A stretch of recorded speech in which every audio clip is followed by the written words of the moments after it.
बृहन्मुंबई महानगर पालिका शिक्षण विभाग की तरफ से ऑनलाइन अध्यापन में मैं ज्योति पासनेकर आप सभी का स्वागत करती हूँ। गुड मॉर्निंग स्टूडेंट्स, आज हिंदी लोक भारती विषय के अंतर्गत उपयोजित लेखन में हम लोग आज गद्य आकलन लेंगे। गद्य आकलन बहुत स्कोरिंग सब्जेक्ट है, स्कोरिंग टॉपिक है हमारे लिए, क्योंकि इसमें जो मार्क्स है वो हमें आसानी से मिलने वाले हैं। तो हम लोग आज गद्य आकलन देखते हैं।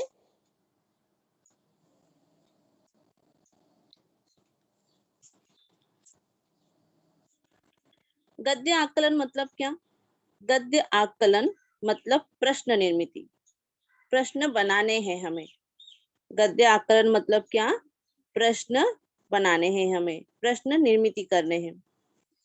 हम लोग हिंदी मतलब अपनी राष्ट्रभाषा पढ़ते हैं ना, हिंदी में हम लोग बातें करते हैं, हिंदी में हम लोग विचार करते हैं, हिंदी में हम लोग लिखते हैं, पढ़ते हैं, वाचन करते हैं हिंदी में। पर जब हम लोग इसके लेखन कौशल्य को अपनाते हैं, जैसे कि लिखना, वाचन करना, तो हमारी हिंदी जो कैसी होती है, अच्छी बन जाती है। आपस में भी हम लोग बातें करते हैं तो हम लोग इन भाषिक कौशल्यों का उपयोग करते हैं। गद्य आकलन हमें क्यों सीखना है? गद्य आकलन हमें प्रश्न निर्मिति क्यों सीखनी है? क्योंकि भाषा सीखकर प्रश्नों की निर्मिति करना ये भाषिक कौशल्य है, महत्वपूर्ण ऐसा भाषा का कौशल है जो हमें आना चाहिए, हमें विकसित होना चाहिए। आपके पाठ्यक्रम में भाषा कौशल को प्राप्त करने के लिए प्रश्न निर्मिति घटक का समावेश किया गया है। प्रश्न निर्मिति कैसी करनी है ये हमें आना चाहिए, इसलिए आपके पाठ्यक्रम में इसका समावेश किया गया है। प्रश्न निर्मिति के लिए आपको एक अपठित गद्यांश मतलब पैसेज, अनसीन पैसेज दिया जाता है। यह जो पैसेज रहता है, गद्यांश जो रहता है, लगभग 100 से 120 शब्दों में यह परिच्छेद रहता है। अपठित मतलब आपके लोक भारती, हिंदी लोक भारती के पाठ्य पुस्तक से नहीं रहता है, यह पाठ्य पुस्तक के बाहर से आता है। लगभग 100 से 120 शब्द में अपठित परिच्छेद आपको दिया जाता है। उसको आपको पढ़ना है अच्छे से और आकलन करना है, समझना है।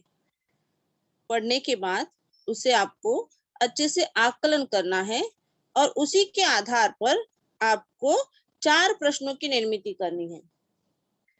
उसी के आधार पर आपको 4 प्रश्न की निर्मिति करने हैं। यह जो प्रश्न है 4 अंक के लिए है। 4 अंक के लिए आपको 4 प्रश्न की निर्मिति करनी है। इस परिच्छेद को जब आप पढ़ोगे, गद्यांश को जब आप पढ़ोगे, तब इस पर जो प्रश्न तैयार करोगे उसके उत्तर उसी परिच्छेद में एक वाक्य में हो, ऐसे आपको प्रश्न बनाने हैं। उसके उत्तर उसी परिच्छेद में एक वाक्य में होने चाहिए, ऐसे ही प्रश्न आपको बनाने हैं। भाषा सीखना एक भाषिक कौशल है। भाषा सीखना ये एक भाषिक कौशल है। हमारे कौशल ही अपनी भाषा को समृद्ध करते हैं। लेखन, वाचन ये हमारे कौशल है। श्रवण, सुनना, तो यही कौशल हमारी भाषा को समृद्ध करते हैं और इसी को हमारे पाठ्य पुस्तक में समाविष्ट किया गया है कि आपको प्रश्न निर्मिति आना चाहिए, प्रश्न बनाने आना चाहिए, आपको प्रश्न पढ़ने चाहिए। पर अब ये जो प्रश्न पढ़ेंगे ये जो है अपठित गद्यांश रहेगा, जो आपके पाठ्य पुस्तक में नहीं रहेगा। उस पर आधारित आपको 4 प्रश्न बनाने हैं और उसके प्रश्न बनाते वक्त आपको क्या ध्यान में रखना है, परिच्छेद पढ़कर प्रश्न तैयार करते वक्त आपको क्या ध्यान में रखना है, वो भी हम लोग देखेंगे। परीक्षा में प्रश्न जो रहता है 5वां, उसमें अ जो रहता है 2, वो गद्य आकलन पर रहता है। परीक्षा में प्रश्न क्रमांक 2, 5वां प्रश्न क्रमांक 5वां अ 2 जो है वो गद्य आकलन पर आधारित रहता है। उसमें आपको अनसीन पैसेज मतलब गद्यांश दिया जाता है, जो आपके टेक्स्ट बुक के बाहर का रहता है। अब इसे आपको पढ़ना है अच्छे से। प्रश्न तैयार करने से पूर्व आपको परिच्छेद कितने बार पढ़ना है? 2 बार पढ़ना है और समझना है। समझना मतलब आकलन करना। समझना मतलब आकलन करना कि उसमें क्या कहा है, किस पर विशेष महत्व दिया है, उस पर आपको चिंतन करना है, सोचना है, मन में ही आपको विचार करना है, मनन करना है। प्रश्न में प्रश्नवाचक शब्द आवश्यक है।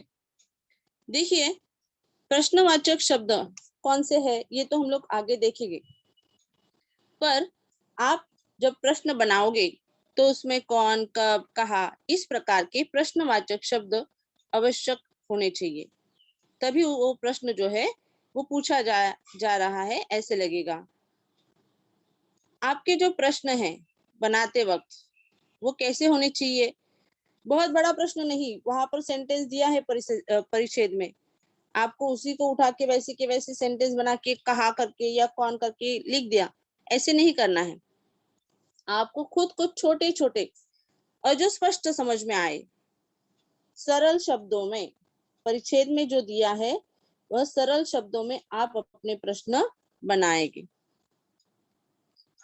प्रश्न लिखते समय उचित विराम चिन्हों का उपयोग आपको करना है। देखिए यहाँ पर विराम चिन्ह कौन सा है, तो यहाँ है प्रश्नार्थक चिन्ह।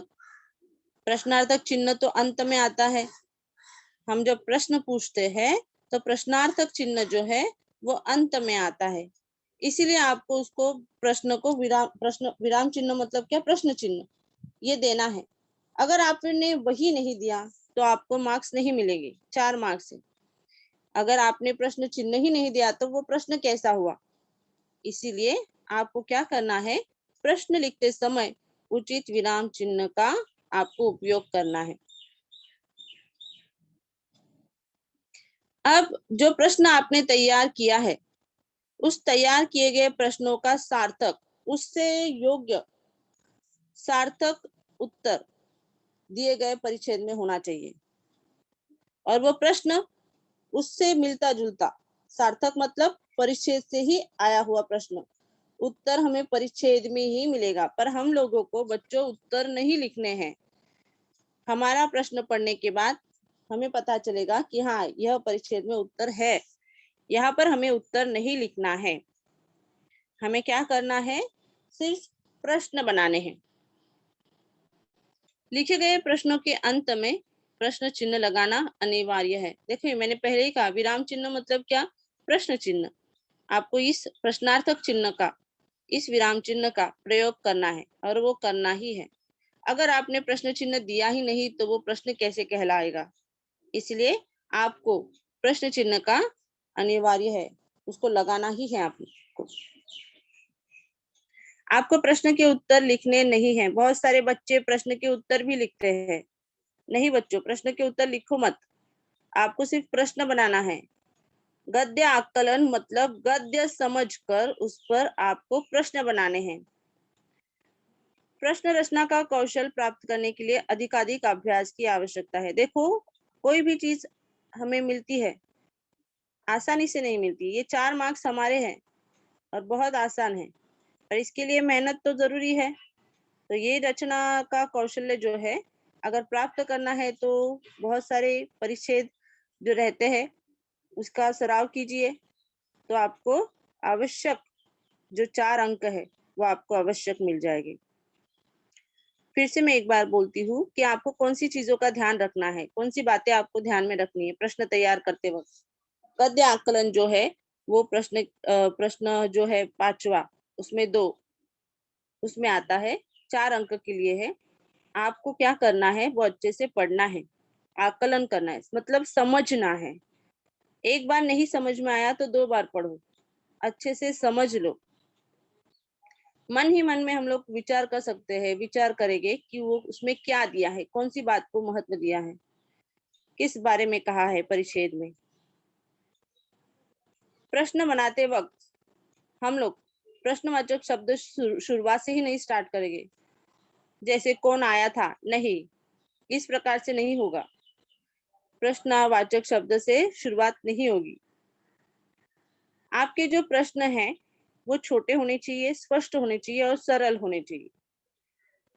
कोई कठिन शब्द का इस्तेमाल मत करो, जैसे कि जैसे वहां पे जैसे सेंटेंस दिया है परिच्छेद में, गद्य आकलन में, उसी को उठा के कॉपी किए और प्रश्न बना दिया, ऐसे मत कीजिए। समझ लीजिए, छोटे छोटे शब्द पढ़िए वहां पर क्या दिया है। प्रश्न लिखते समय उचित विराम चिन्हों का आपको उपयोग करना है। विराम चिन्ह मतलब यहाँ पर प्रश्नार्थक चिन्ह ही आपको लगाना है, यह भूलना नहीं। प्रश्न का जो उत्तर रहता है वह प्रश्न से मेल खाता हुआ लगना चाहिए, उसी से मेल खाता हुआ उत्तर लगना चाहिए जो आपने बनाया है, और वो परिच्छेद में ही होना चाहिए। परिच्छेद का बाहर का कुछ मैं सोचा और फिर लिखा, ऐसे नहीं। आपने जो प्रश्न बनाया है वो परिच्छेद में ही उसका आंसर होना चाहिए, उत्तर जो है परिच्छेद में ही हो। अंत में आपको प्रश्नार्थक चिन्ह लगाना अनिवार्य है, कंपलसरी है, तो ही आपका प्रश्न प्रश्न कहलाएगा, नहीं तो नहीं कहलाएगा। प्रश्नों के उत्तर लिखना नहीं है। बहुत सारे बच्चे चलो लिख लेते हैं, क्या होता है उत्तर लिखेंगे तो मार्क्स भी मिलेंगे, नहीं, प्रश्न को ही मार्क्स है, तो प्रश्न ही लिखो। यह कौशल आपको प्राप्त करना है तो आपको बहुत सारी मेहनत करनी पड़ेगी। बहुत सारे पैसेज देखो हमारे जो पेपर में है, 3 पैसेज रहते हैं, उसके प्रश्न आप ढूंढते हो ना, तो इसी प्रकार यहाँ पर प्रश्न बनाने हैं आपको। देखिए अभी क्या नहीं करना है, कोई भी प्रश्न आप अगर बनाते हो तो उसकी शुरुआत जो है वो सर्वनाम मतलब क्या, मैं, आप, तुम, वह, इन शब्दों से नहीं करनी चाहिए। मैं कहा गया था, नहीं, जातिवाचक से नहीं पूछना है। व्यक्तिवाचक प्रश्न इस प्रकार से नहीं आएगा। राहुल कहा गया था, इस प्रकार से आएगा। तो सर्वनाम से कभी भी प्रश्न की शुरुआत नहीं करनी है। आप क्या कर रहे हो, इस प्रकार से प्रश्न नहीं बनेगा। राहुल ने क्या किया, इस प्रकार से प्रश्न बनेगा। प्रश्न बनाते समय गद्य खंड की कुछ पंक्तियों का विचार नहीं होना चाहिए। देखिए प्रश्न हम लोग बना रहे हैं, गद्य आकलन में आप पूरा गद्य परिच्छेद पैसेज पढ़ रहे हो, तो किसी एक पंक्ति को, लाइंस को आप इंपॉर्टेंट नहीं दोगे। ओवरऑल पूरा जो पैसेज है उस पर आधारित आपके प्रश्न रहेंगे। इसीलिए आपको परिच्छेद अच्छे से पढ़ना है, समझना है। प्रश्नवाचक शब्द से प्रश्न की शुरुआत नहीं करनी है, यह आप समझ लीजिए। प्रश्नवाचक शब्द जो है उससे आपके प्रश्न की शुरुआत नहीं होगी। प्रश्न बनाते वक्त आधे गद्य खंड पर ही या आधे पैसेज पे प्रश्न नहीं बनाना है। अंत तक पैसेज जो है पढ़ना है और अंत तक प्रश्न बनाने हैं। 4 बोले हैं आपको, 4 के आप 6 बना दो प्रश्न, चलेगा, पर आपके प्रश्न जो है पूरे पैसेज पे होने चाहिए। शुरुआत से लेकर अंत तक आपको परिच्छेद अच्छे से पढ़ना है, गद्य खंड अच्छे से पढ़ना है, हर एक लाइंस का आपको अर्थ समझना है, उस पर विचार करना है और उस पर आधारित प्रश्न आपको परीक्षा में बनाना है। तो ये याद रखिए, पढ़ते वक्त पूरा पढ़ते हो तो प्रश्न भी पूरे प्रश्न बनाना सीखो, सीक्वेंस से प्रश्न बनाना सीखो, एक एक लाइन के जिसके आंसर हो ऐसे प्रश्न आपको बनाने हैं, जिसके उत्तर एक लाइन में हो ऐसे प्रश्न आपको बनाना है। अब प्रश्न बनाते वक्त हमें हमारे सामने प्रश्नवाचक शब्द आते हैं तो उनका हमें प्रयोग करना है। प्रश्न बनाते समय प्रश्नवाचक जो शब्द है जैसे कब, कैसे, कौन सा, क्या, कहाँ, कौन, कितना, क्यों, किसका, कैसे, ये जो प्रश्नवाचक शब्द है इनका हमें इस्तेमाल करना है। अब ये किससे संबंधित है, अगर प्रश्न बनाना है तो हमें ये भी मालूम होना चाहिए प्रश्नवाचक जो शब्द है वो किससे संबंधित है, उससे आधार पर हम लोग किसका कैसा प्रश्न बना सकते हैं, ये भी हमें मालूम होना चाहिए। अगर कौन ऐसा अगर प्रश्न आता है, कौन इस शब्द से प्रश्न बनाना है तो कौन शब्द मानव के लिए है। जैसे सचिन क्रिकेट खेल रहा है तो क्रिकेट कौन खेल रहा है, कौन, हम लोगों ने प्रश्न जानकारी क्या हमें मिली, सचिन क्रिकेट खेल रहा है, ये जानकारी हमें मिली, तो इस पर प्रश्न कैसे बनेगा,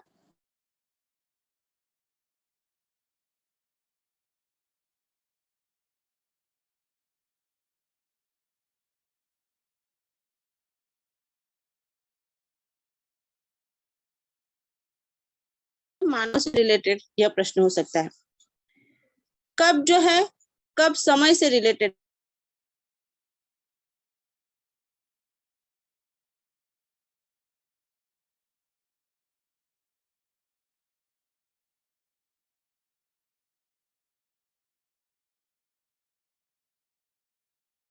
मतलब समय वक्त के बारे में पूछा है कि राहुल कब चला गया, इस प्रकार से। तो समय दिखाने के लिए, वक्त दिखाने के लिए कब से आप प्रश्न बना सकते हो। स्थानवाचक, स्थान जो दर्शाने वाला शब्द है वो है कहाँ। प्रश्नवाचक शब्द जो है कहाँ, वो स्थान को दर्शाता है कि किसी स्थान को दिखाना है, तो कहाँ इस शब्द का प्रयोग हमें करना है। जैसे राहुल दिल्ली में रहता है, तो राहुल कहाँ रहता है, राहुल दिल्ली में रहता है। इस प्रकार से अगर परिच्छेद में सेंटेंस रहेगा तो उस पर आप प्रश्न बना सकते हो कि राहुल कहाँ रहता है, दिल्ली में रहता है। इसका आंसर हमें मिल जाता है परिच्छेद में।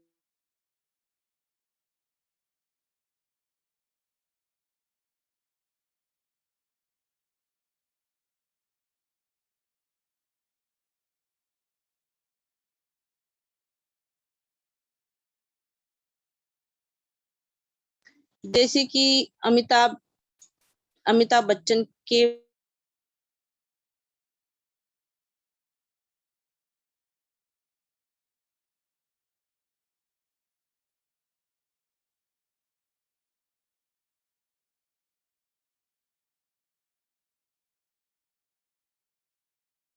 से अमिताभ बच्चन के अमिताभ बच्चन किसका बेटा है, अमिताभ बच्चन के बेटे का नाम क्या, या फिर अभिषेक, अमिताभ बच्चन के बेटे का नाम अभिषेक बच्चन है, तो अभिषेक बच्चन किसका बेटा है। इस प्रकार से पिता पुत्र में संबंध दिखाया है। तो किसका शब्द क्या है, आपको संबंध दर्शाता है। देखिए अभी कितना यह शब्द है जो, तो मात्रा बताता है। मात्रा मतलब क्वांटिटी, प्रमाण, संख्या। कितना यह शब्द क्या दिखाता है, मात्रा। मात्रा मतलब प्रमाण, संख्या, क्वांटिटी। देखिए राहुल ने 2 किलो चावल लाए, तो राहुल ने कितने चावल लाए, 2 किलो। मात्रा बताई है, राहुल ने 2 किलो चावल लाए, तो कितना यह शब्द क्या बताता है, राहुल ने कितने चावल लाए। तो कितना यह शब्द 2 किलो मतलब मात्रा बताता है, प्रमाण बताता है, क्वांटिटी बताता है। तो इस प्रकार से आपको प्रश्नार्थक जो शब्द है, प्रश्नवाचक शब्द जो है, उसका इस्तेमाल करना है। जैसे क्या ये शब्द कार्य को संबोधित करता है, क्या ये शब्द कार्य। जैसे राहुल क्रिकेट खेल रहा था, तो राहुल क्या कार्य कर रहा था, राहुल क्या खेल रहा था। इस प्रकार से प्रश्न बनेगा। राहुल क्रिकेट खेल रहा था, राहुल क्या खेल रहा था, तो यह कार्य बताता है। तो कार्य के लिए क्या, यह प्रश्नवाचक शब्द का आपको प्रयोग करना है। क्यों जो शब्द है वो कारण के लिए है, क्यों यह शब्द कारण के लिए है। तो इस पर अगर प्रश्न आएगा तो किस प्रकार से आएगा, देखिए। समझो अगर राहुल बारिश में भीग गया इसलिए बीमार हुआ, राहुल बारिश में भीग गया इसलिए बीमार हुआ, तो इस पर आधारित प्रश्न क्या रहेगा कि राहुल क्यों बीमार हुआ। उसका उत्तर हमें मालूम है कि वो बारिश में भीग गया इसलिए बीमार हो गया। राहुल क्यों बीमार हुआ, क्योंकि वह बारिश में भीगा। इस प्रकार से आपको क्यों बीमार हुआ यह आपको बताना है। प्रश्न इस प्रकार से रहेगा।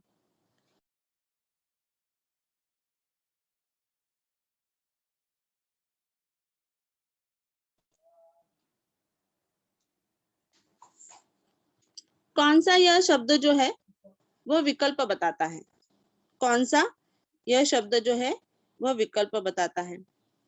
राहुल बहुत सारे खेल खेलता है ना, राहुल बहुत सारे खेल खेलता है। तो राहुल कौन सा खेल खेलता है, बहुत सारे, वो क्रिकेट खेलता है, फुटबॉल खेलता है। तो विकल्प यहाँ पर विकल्प बताता है। कौन सा यह शब्द क्या है, विकल्प बताता है। कैसे यह शब्द क्या है, तरीका बताता है। कैसा यह शब्द क्या है या कैसे यह क्या है, तरीका बताता है। जैसे कि राहुल झटपट चलता है, तो राहुल कैसे चलता है, राहुल झटपट चलता है। झटपट चलने की क्रिया कैसी है, झटपट। तो राहुल कैसे चलता है, झटपट। कैसे चलता है यह प्रश्न है, राहुल कैसे चलता है यह प्रश्न है। प्रश्नवाचक जो शब्द है, देखिए अब यहाँ पर हर जगह पे प्रश्नवाचक का एग्जाम्पल देते हुए मैंने संज्ञा का इस्तेमाल किया है शुरुआत में, और बाद में मैंने कौन, कब, कहाँ, किसका, कितना, क्या, क्यों, कौन सा, कैसे, ऐसे ऐसे शब्द का प्रयोग किया है। तो आपको भी हमेशा याद रखना है, जब हम लोग कोई प्रश्न बनाते हैं उसमें हमें संज्ञा से शुरुआत करनी है। जो भी परिच्छेद में दिया होगा उसका संबंध उसमें होना चाहिए, ये हमेशा याद रखिए। परिच्छेद में जो आप पढ़ोगे, गद्य आकलन में, गद्य खंड में जो पढ़ोगे प्रश्न बनाते हुए, ये जो प्रश्नार्थक प्रश्नवाचक जो शब्द है, शुरुआत इनसे नहीं होगी, पर वाक्य में ये कहीं तो रहेंगे, क्योंकि आप प्रश्न बना रहे हैं तो वाक्य में इनका स्थान बहुत महत्वपूर्ण है। तो प्रश्नवाचक शब्द तो आपको पता चले होंगे कि अब हमें प्रश्न बनाने हैं तो किस प्रकार बनाने हैं। तो चलिए हम लोग अब प्रश्न बनाते हैं। जैसे निम्नलिखित परिच्छेद पढ़कर दिए पढ़कर ऐसे 4 प्रश्न तैयार कीजिए जिनके उत्तर गद्यांश में एक एक वाक्य में हो। देखिए बच्चों, आपके सामने एक परिच्छेद मैंने दिया है। मानव का पुस्तक का मानव जीवन में बहुत महत्व है। मानव ने सर्वप्रथम पुस्तक का आरंभ अपने अनुभूत ज्ञान को विस्मृति से बचाने के लिए किया था। देखिए पुस्तक हमारे जीवन में बहुत महत्वपूर्ण है, और हम लोगों ने पुस्तक क्यों बनाया, अपने अनुभूत ज्ञान को, अपना जो नॉलेज है, विस्मृति से बचाने के लिए। विस्मृति मतलब हमें भूलना नहीं है। आज भूल गई तो चलो मैं किताब निकाल के मैंने एक बार फिर से पढ़ लिया, याद है मुझे, इसीलिए विस्मृति मतलब भूल जाना। तो उससे बचाने के लिए किताब की खोज की गई। विकास के आदि काल में पत्ते, ताड़पत्र, ताम्रपत्र आदि साधन इस ज्ञान संग्रह के सहायक रहे। देखिए जब विकास के पहले कौन से साधन थे, तो पत्ते थे, ताड़पत्र, ताम्रपत्र, ये जो साधन है इनके ऊपर लिखा जाता था, ज्ञान संग्रह के सहायक रहे हैं। ऐसा पुस्तक का इतिहास स्वयं बताता है। देखिए अभी ये पुस्तक का इतिहास अगर हम लोग पढ़ेंगे तो उसमें बताया कि आदि काल में किस प्रकार से पेड़ के पत्तों पर ताड़पत्र जो थे, ताम्रपत्र थे, उस पर लिखा जाता था। पुस्तकें मानव को अपना अनुभव विस्तृत करने में सहायक होती है। मानव को अपना अनुभव, देखिए हम लोग जो लेखक होते हैं वो अपने अनुभव से ही लिखते हैं ना। जो भी कुछ वो देखते हैं, निरीक्षण करते हैं, हमारे आसपास जो भी घटनाएं होती है वही लेखन में उनके होती है। अनुभव विस्तृत करने को सहायक होती है। पुस्तकें मानव को अपना अनुभव उसमें लिखने के लिए मदद करती है, सहायक होती है। साथ ही उन्होंने अपने पूर्वजों के सभी प्रकार के कृत्यों को जीवित रखने की जिम्मेदारी भी संभाली हुई है। देखिए पुस्तकें जो है वो हमारे पूर्वज जो है उन्होंने जो भी कुछ किया है, आज हम लोग कोई किताब निकालते हैं तो पढ़ते हैं, तो वो कब घटा था, बहुत साल पहले, तो वो आज हमें लिखित स्वरूप में हमें मिल रहा है। और वही काम पुस्तक जो है ये जिम्मेदारी संभाली हुई है उन्होंने, कि आज बहुत सारी पुस्तकों के रूपों में बहुत सारी जानकारी हमारे सामने आती है और हम लोग वो किताब पढ़ते हैं। आज के युग में प्राचीन वीरों, धार्मिक महात्माओं, ऋषियों, नाटककारों, कवियों आदि का पता हम इन्हीं पुस्तकों के सहारे पाते हैं। हाँ, आज हम लोग किताबें जो है पढ़ने बैठे हैं तो हमारे सामने बहुत सारे वीर है, महात्मा लोग है, ऋषि है, नाटककार, कवि है, आदि का हमें पता इन पुस्तकों के सहारे पता चलता है। पुस्तकें ही अंतरराष्ट्रीय विचार क्षेत्र में विभिन्न देशों के दृष्टिकोणों को एक आधार पर सोचने के लिए बाध्य करती है। देखिए अभी नेशनल इंटरनेशनल लेवल पे हमारी जो किताबें हैं, किसी एक बात पर दृष्टिकोण रहेगा अगर कोई लेखक का, तो दूसरे देश के लेखक का भी वही सेम दृष्टिकोण रहेगा। सोचने का जो आधार है वो एक ही जैसा होगा, तरीका किसी बात के लिए सोचने का जो आधार है। तो इसीलिए पुस्तकें जो है ये हमारे लिए बहुत महत्वपूर्ण है। तो अभी यहाँ पर आपको प्रश्न बनाने हैं। हमेशा याद रखिए, आपको गद्य खंड आता है, वो किताब के बाहर से आता है। आपका हिंदी सब्जेक्ट है, अपनी राष्ट्रभाषा हिंदी है। हम लोग आराम से हिंदी बोल लेते हैं, हम लोग आराम से हिंदी पढ़ भी लेते हैं। पढ़ने के बाद पैसेज आपको, यह जो उतारा है परिच्छेद है, 2 बार पढ़ना है। पढ़ने के बाद आपको अच्छे से समझ लेना है। समझने के बाद आपको फिर आपका दिमाग काम करना शुरू करेगा, मनन, चिंतन, विचार करना शुरू करेगा और फिर प्रश्न निर्मिति होगी। अभी प्रस्तुत परिच्छेद जो दिया है उसमें किताब के बारे में कहा है, पुस्तक के बारे में कहा है, तो इस पर आधारित प्रश्न कैसे बनेंगे? देखिए, मानव ने सर्वप्रथम पुस्तक का आरंभ अपने अनुभूत ज्ञान को विस्मृति से बचाने के लिए किया था। यह जो लाइन है उस पर आधारित प्रश्न बन सकता है। मानव ने पुस्तक का आरंभ किस लिए किया था? किस लिए किया था? कि अनुभूत ज्ञान जो है विस्मृति से बचाने के लिए। तो इस प्रकार से आपका प्रश्न रहेगा। पुस्तकें मानव की किस तरह सहायक है? देखिए, पुस्तकें मानव की किस तरह सहायक है? पुस्तकें मानव को अपना अनुभव विस्तृत करने में सहायक होती है। तो इस प्रकार से आपका प्रश्न बनेगा, पुस्तकें मानव की किस तरह सहायक है। बाद में देखिए, पुस्तकों से हमें क्या क्या जानकारी मिलती है। तो पुस्तकों से हमें किन की जानकारी मिलती है, तो यहाँ पर दिया है। आज के युग में भी हमें प्राचीन वीरों, धार्मिक महात्माओं, ऋषियों, नाटककारों, कवियों आदि का पता हमें पुस्तकों के सहारे पता चलता है। तो पुस्तक जो है वो अंतरराष्ट्रीय क्षेत्र में भी उसका योगदान है। जो लास्ट लाइन जो है, पुस्तकें ही अंतरराष्ट्रीय विचार क्षेत्र में विभिन्न देशों के दृष्टिकोणों को एक आधार पर सोचने के लिए बाध्य करती है। तो इस पर आधारित भी प्रश्न हमने बनाया है। अंतरराष्ट्रीय विचार क्षेत्र में पुस्तकों का क्या योगदान है? इस प्रकार से आपको प्रश्न बनाने हैं। तो इसीलिए आपको याद रखना है कि आपको परिच्छेद अच्छे से पढ़ना है। या फिर जो पहली लाइन है, पुस्तक का मानव जीवन में बहुत महत्व है। मानव जीवन में किसका महत्व है? मानव जीवन में पुस्तक का महत्व है। इस प्रकार से भी आप प्रश्न बना सकते हो। या फिर आदि काल में ज्ञान संग्रह के सहायक कौन थे? इस प्रकार से भी आप प्रश्न बना सकते हो। तो इस प्रकार से आपको प्रश्न बनाने हैं, इसलिए परिच्छेद आपको अच्छे से पढ़ना है और समझ के प्रश्न बनाने हैं। 4 अंक है, 4 अंक हमारे हाथ में है, इसीलिए याद रखिए, ये बहुत आसान है। इसके लिए आपको प्रैक्टिस की जरूरत है। अब सेकंड पैराग्राफ जो है, भारतीय संस्कृति के अग्रदूत गुरुदेव रविंद्रनाथ ठाकुर विश्व की उन महान विभूतियों में गिने जाते हैं जिन्होंने साहित्य, राजनीति, कला और धर्म के क्षेत्रों में नई दिशा का सूत्रपात किया।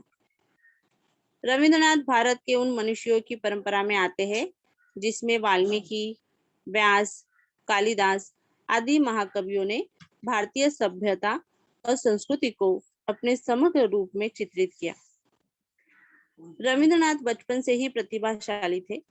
बौद्धिक प्रतिभा के साथ साथ ही आध्यात्मिक विचारों को एक गहरी धारा उनके भीतर प्रकाशित हो रही थी। उन्होंने यह क्रमशः किस प्रकार मिला, यह निस्संदेह आश्चर्यपूर्वक है। उन्होंने स्वयं लिखा है, सूर्य देवता सामने के वृक्षों से झांक रहे थे। मैं उनका स्वागत करने अपने 3 मंजिले मकान के छज्जे पर दौड़ गया। वृक्षों पर सूर्य की किरणें पड़ रही थी। इस समय एकाएक मुझे दिव्य प्रकाश मिल गया। प्रकृति की प्रत्येक वस्तु इस समय एक ही प्रतीत होती थी। सारा विश्व एक दिखाई देता था। सब चेतना, जगत, यह सारा जीवन प्रकाश और प्रेम से परिपूर्ण दिखाई देने लगा। इस अपूर्व दृश्य का वर्णन मानवीय शक्ति के परे है। देखिए, अगर हम लोग पढ़ते हैं परिच्छेद अच्छे से तो हमें पता चलता है कि इस परिच्छेद में गुरुदेव रविंद्रनाथ ठाकुर जी के बारे में बताया गया है, उनकी प्रतिभा के बारे में बताया है, उनके लेखन के बारे में बताया है, उनकी सोच के बारे में बताया है। तो बहुत आसान है अगर हम लोग पढ़ते हैं। पहली लाइन में आप अगर देखोगे, भारतीय संस्कृति के अग्रदूत किसे कहा है? भारतीय संस्कृति के अग्रदूत किन्हें कहा है? तो ये कौन है? गुरुदेव रविंद्रनाथ ठाकुर। तो आपका प्रश्न चिन्ह वहां पे लगेगा। प्रश्न, भारतीय संस्कृति के अग्रदूत किन्हें कहा है? प्रश्न चिन्ह लगेगा। अब यहाँ पर दूसरा जो प्रश्न है, महाकवियों ने क्या चित्रित किया है? देखिए, महाकवि जो थे, जिसमें वाल्मीकि है, व्यास है, कालिदास है, आदि महाकवियों ने भारतीय सभ्यता और संस्कृति को अपने समग्र रूप में चित्रित किया है। तो ये आपको उत्तर है। तो प्रश्न भी वैसा ही बनाना है, महाकवियों ने क्या चित्रित किया है? सभ्यता और संस्कृति को अपने समग्र रूप में उन्होंने चित्रित किया है। आपको प्रश्न में प्रश्नार्थक चिन्ह लगाना है। अभी रविंद्रनाथ बचपन से ही प्रतिभाशाली थे, तो उस पर आधारित सेकंड जो परिच्छेद है, रविंद्रनाथ बचपन से किन विचारधारा से प्रकाशित हो रहे थे? तो किन मतलब दो प्रकार विचारधारा है, एक है बौद्धिक प्रतिभा और दूसरी आध्यात्मिक विचारों की एक गहरी धारा उनके भीतर प्रकाशित हो रही थी। तो यह उसका उत्तर है। देखो, उन्होंने स्वयं लिखा है कि सूर्य देवता सामने के वृक्ष से झांक रहे थे। तो वृक्षों से कौन झांक रहा था? तो कौन झांक रहा था? तो उसका उत्तर है सूर्य देवता सामने के वृक्ष से झांक रहे थे। देखिए, परिच्छेद अगर कठिन लग रहा है तो 2 बार पढ़ो, 3 बार पढ़ो, पर उसके प्रश्न बनाते वक्त छोटे छोटे हो और आसान हो कि उसके उत्तर हमें परिच्छेद में दिए हैं वो मिलने चाहिए, ऐसे बनाओ। प्रश्न समझना चाहिए, प्रश्न अगर समझोगे तो ही उत्तर मिलेगा।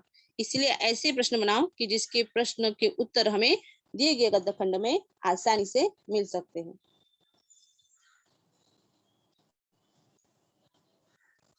स्टूडेंट्स, तीसरा जो पैसेज है उस पर हम लोग चर्चा करेंगे। निम्नलिखित परिच्छेद पढ़कर उस पर ऐसे 4 प्रश्न तैयार कीजिए जिनके उत्तर एक एक वाक्य में हो। देखिए, 120 100 से 120 शब्द में ही आपको परिच्छेद परीक्षा में आएगा। ज्यादा बड़ा परिच्छेद नहीं रहता है। हम लोगों ने शुरुआत में ही कहा है कि 100 से 120 के शब्द संख्या में ही परिच्छेद हमें परीक्षा में आएगा। तो जीवन एक सुंदर कलाकृति है, परंतु इस कलाकृति को सुंदरता को द्विगुणित करने वाली अनेक बातें मनुष्य अपनी जिंदगी में पूरी नहीं कर सकता। गतिशील युग के साथ दौड़ते हुए उसके पास समय नहीं बचता। वैसे तो जीवन एक लड़ाई भी है। जिंदगी के हर मोड़ पर आदमी को कभी संघर्ष करना पड़ता है तो कभी विजय प्राप्त होती है, या कभी कभी चुप्पी साध कर उसे अगले सफर के लिए प्रयाण करना पड़ता है। जिंदगी में मनुष्य को गति के सहारे आगे बढ़ना चाहिए। जीवन की बदलती अवस्थाएं मनुष्य को केवल एक बार ही प्राप्त होती है। जीवन सदैव आगे की दिशा में बढ़ता जाता है। परिच्छेद एक बार नहीं समझ में आया, दोबारा पढ़ो, चलेगा। समझ लो, समझने के बाद ही, आकलन करने के बाद ही आप प्रश्न बना सकते हो। अब देखिए, प्रस्तुत परिच्छेद में जीवन के बारे में कहा है। हम सभी जीवन जो जीते हैं उसके बारे में कहा है। तो उस लेखक ने क्या कहा है कि जीवन एक सुंदर कलाकृति है, परंतु इस कलाकृति को सुंदरता को द्विगुणित करने वाली अनेक बातें मनुष्य अपनी जिंदगी में पूरी नहीं कर सकता। देखिए, हमारा जीवन एक सुंदर ऐसे आर्ट है, कलाकृति है।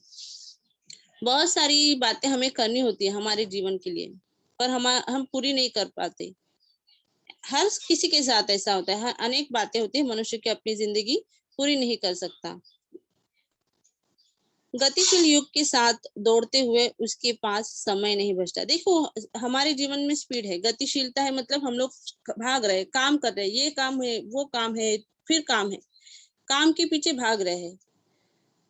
पर काम के पीछे भागते वक्त हमारे लिए हमारे पास ही वक्त नहीं रहता है, समय नहीं रहता। वैसे तो जीवन एक लड़ाई भी है। देखिए, सुख दुख तो हमारे जीवन में आते ही रहते हैं, तो हमें उससे फाइट करनी होती है, तभी हम लोग अच्छे सुख हासिल कर सकते हैं, जो भी कुछ है। तो जीवन में लड़ाई भी है। जिंदगी के हर मोड़ पर आदमी को कभी संघर्ष करना पड़ता है, तो कभी विजय प्राप्त होती है या कभी चुप्पी साध कर उसे अगले सफर के लिए प्रयाण करना पड़ता है। देखो, जब सफलता आती है तो अच्छा लगता है, पर असफलता आती है तो क्या होना करना चाहिए, तो हमें शांत रहना चाहिए, चुप्पी साधना चाहिए कि अभी ये नहीं हो रहा है, शांत बैठो और फिर से प्रयास करो। अगले प्रवास के लिए, अगले सफर के लिए बढ़ना है तो शांति रखो। जिंदगी में मनुष्य को गति के सहारे आगे बढ़ना चाहिए। जो भी कुछ गति है उसके सहारे हम लोग क्या करेंगे, आगे बढ़ते जाएंगे। जो भी कुछ साधन हमारे पास है उसके सहारे हम लोग क्या करेंगे, आगे बढ़ेंगे। जीवन की बदलती अवस्थाएं मनुष्य को केवल एक बार ही प्राप्त होती है।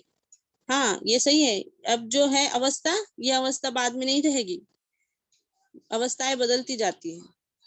तो जो समय है, जो अवस्था है, जिस वक्त मुझे काम करना है उस वक्त में जी तोड़ के काम करूंगी। जीवन सदैव आगे की दिशा में बढ़ता जाता है। हमारा जो जीवन है हर साल बढ़ते ही जाता है। तो इस प्रकार से जीवन के बारे में इस परिच्छेद में कहा गया है। तो आपको इसको अच्छे से पढ़ना है, समझना है और इस पर प्रश्न बनाने हैं। देखो, जीवन एक सुंदर कलाकृति है। जीवन को उपमा दी है, तो पहला प्रश्न ऐसे ही बना दो कि जीवन को क्या उपमा दी है, कलाकृति की उपमा दी है। बहुत सारे रंग हमारे जीवन में है। कलाकृति मतलब जिसमें हर रंग भरे होते हैं। हमारे जीवन में भी बहुत सारे रंग हैं। तो जीवन को क्या उपमा दी है। दूसरा जो प्रश्न है, कैसे युग के साथ मनुष्य दौड़ता रहता है या फिर मनुष्य, परंतु इस कलाकृति को सुंदर द्विगुणित करने वाली अनेक बातें मनुष्य अपनी जिंदगी में पूरी नहीं कर सकता। तो गतिशील युग के साथ वो क्या है, दौड़ते रहता है, तब उसके पास समय नहीं बचता है। तो आप इस प्रकार से प्रश्न बना सकते हो कि मनुष्य, गतिशील युग के साथ दौड़ते हुए मनुष्य के पास क्या नहीं बचता। गतिशील युग के साथ दौड़ते हुए मनुष्य के पास क्या नहीं बचता। तो इस प्रकार से आप प्रश्न बना सकते हो। जीवन में मनुष्य को किसके सहारे आगे बढ़ना चाहिए, है ना। तो जीवन में मनुष्य को जिंदगी हमें हर मोड़ पर संघर्ष करना पड़ता है। तो विजय प्राप्त हो या न हो, हमें आगे बढ़ना है। प्रयाण करना मतलब आगे बढ़ना है। तो जीवन में मनुष्य को किसके सहारे आगे बढ़ना चाहिए, तो गति के सहारे। हमें कौन से, किसके सहारे, गति के सहारे हमें प्रयाण करना है, आगे बढ़ना है। जीवन की बदलती अवस्थाएं मनुष्य को केवल एक ही बार प्राप्त होती है। तो जीवन की बदलती अवस्थाएं मनुष्य को कितनी बार प्राप्त होती है, इस प्रकार से आप प्रश्न बना सकते हो कि एक ही बार प्राप्त होती है। जीवन की बदलती अवस्थाएं मनुष्य को कितनी बार प्राप्त होती है, एक बार ही प्राप्त होती है। इस प्रकार से आपको प्रश्न बनाने हैं। बच्चों, आप लोगों को समझ में आया होगा आज का गद्य आकलन। एक बार मैं फिर से आपको बता देती हूँ कि आपको क्या याद रखना है। आपको क्या याद रखना है, इन बातों को एक बार मैं फिर से दोहरा देती हूँ। देखिए, आपको प्रश्न क्रमांक 5 अ में दूसरा जो है प्रश्न, वो गद्य खंड पर आधारित रहता है। आपको परीक्षा में एक परिचय दिया जाएगा जो अनसीन पैसेज है, जो अपठित है, जो परीक्षा पुस्तक के बाहर से आता है। आपको वो अच्छे से पढ़ना है, समझना है, आकलन करना है। प्रश्न तैयार करने से पूर्व परिचय आपको 2 बार समझना है, पढ़ना है। प्रश्न में प्रश्नवाचक शब्द आवश्यक होता है। प्रश्नवाचक शब्द कौन, कब, कहाँ, किसका, कितना, ये जो है वो प्रश्नवाचक शब्द है। तो ये अवश्य आपके प्रश्न में रहेगी। प्रश्न जो है वो सरल, छोटे और स्पष्ट होने चाहिए। प्रश्न सरल, छोटे और स्पष्ट होने चाहिए। प्रश्न लिखते समय उचित विराम चिन्हों का उपयोग आपको करना है। प्रश्न लिखते समय क्या करना है, उचित विराम चिन्ह। अब विराम चिन्ह कौन सा है, तो विराम चिन्ह जो है वो प्रश्नार्थक चिन्ह है, उसका आपको इस्तेमाल करना है, उपयोग करना है, तभी वह प्रश्न कहलाएगा, तभी वह प्रश्न कहलाएगा। जो आपने प्रश्न बनाए हैं, तैयार किए गए हैं, उन प्रश्नों के उत्तर दिए गए परिच्छेद में ही होने चाहिए। जो प्रश्न आपने तैयार किए हैं उसके उत्तर दिए गए परिच्छेद में ही होने चाहिए। लिखे गए प्रश्नों के अंत में आपको प्रश्न चिन्ह लगाना अनिवार्य है। आपको क्या करना है? अंत में प्रश्न चिन्ह लगाना है, अनिवार्य है। उसके बगैर वह प्रश्न नहीं कहलाएगा। उसके बगैर वह प्रश्न नहीं कहलाएगा। आपको प्रश्न के उत्तर नहीं लिखना है, यह याद रखिए। आपको प्रश्न के उत्तर लिखने नहीं है। प्रश्न रचना का कौशल प्राप्त करने के लिए, प्रश्न रचना का जो कौशल है वो प्राप्त करने के लिए आपको अधिकाधिक प्रयास करना पड़ेगा, तभी ही ये 4 अंक आपको आसानी से प्राप्त होंगे। प्रश्न निर्मित करना ये बहुत आसान घटक है जो आपके पाठ्यक्रम में समाविष्ट किया गया है। इसमें आपको परिच्छेद रहेगा और उस पर आधारित आपको 4 प्रश्न तैयार करने हैं जिसके उत्तर परिच्छेद में ही रहेंगे। आपको ये बिल्कुल नहीं करना है कि प्रश्न की शुरुआत जो है वो आपको सर्वनाम से नहीं करनी है। प्रश्न की शुरुआत आपको सर्वनाम से नहीं करनी है। प्रश्न बनाते समय कुछ लाइंस का ही आपको विचार नहीं करना है। प्रश्न बनाते समय पूरे परिच्छेद पर आपके प्रश्न रहेंगे और प्रश्नवाचक जो शब्द है उससे भी शुरुआत नहीं करनी है। यह याद रखिए, प्रश्नवाचक जो शब्द है उससे भी प्रश्न की शुरुआत नहीं करनी है। और आधे गद्य खंड पर ही प्रश्न रहेगा ऐसे नहीं होना है। आपको पूरा प्रश्न क्या है, पूरा परिच्छेद जो है वो पढ़ना है और प्रश्न बनाने हैं। प्रश्न बनाते समय ये आपको याद रखना है कि आपके सामने प्रश्नवाचक शब्द जो है वो कौन से हैं। वो है कौन, कब, कहाँ, किसका, कितना, क्या, क्यों, कौन सा और कैसे। ये शब्द जो है वो प्रश्नवाचक शब्द है। अब हर एक शब्द किसी शब्द से रिलेटेड है, संबंध दिखलाता है। कौन शब्द जो है वो मानव, कौन शब्द जो है वो मानव मतलब कौन खेल रहा है, राहुल खेल रहा है तो राहुल खेल रहा है, इस प्रकार से संबंध दर्शाने वाला। कब, यह जो शब्द है प्रश्नवाचक शब्द वह समय के बारे में है, यह याद रखना है आपको।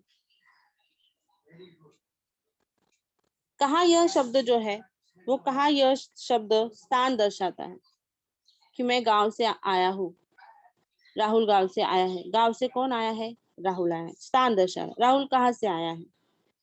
किसका यह जो शब्द है वो संबंध दिखलाता है। किसका यह जो शब्द है प्रश्नवाचक शब्द, यह संबंध दिखला रहा है, ये रिश्ता दिखाता है।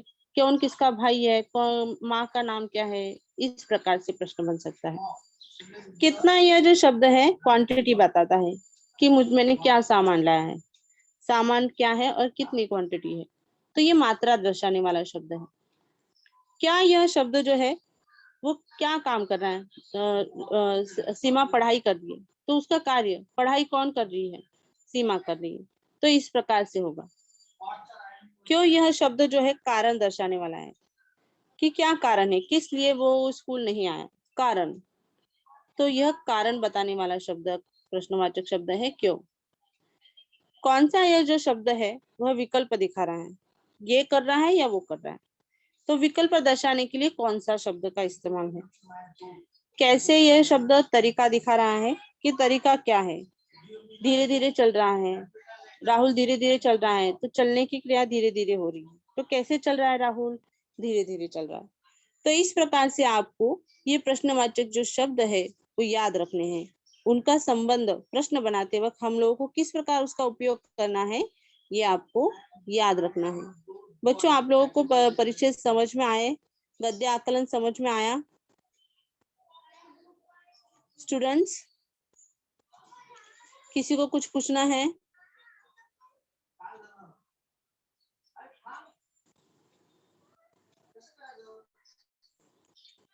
क्रिश, आपको पूछना है?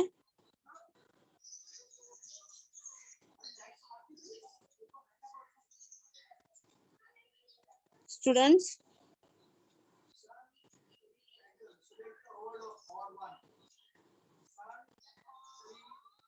आई होप आप लोगों को सबको समझ में आया होगा आज का टॉपिक।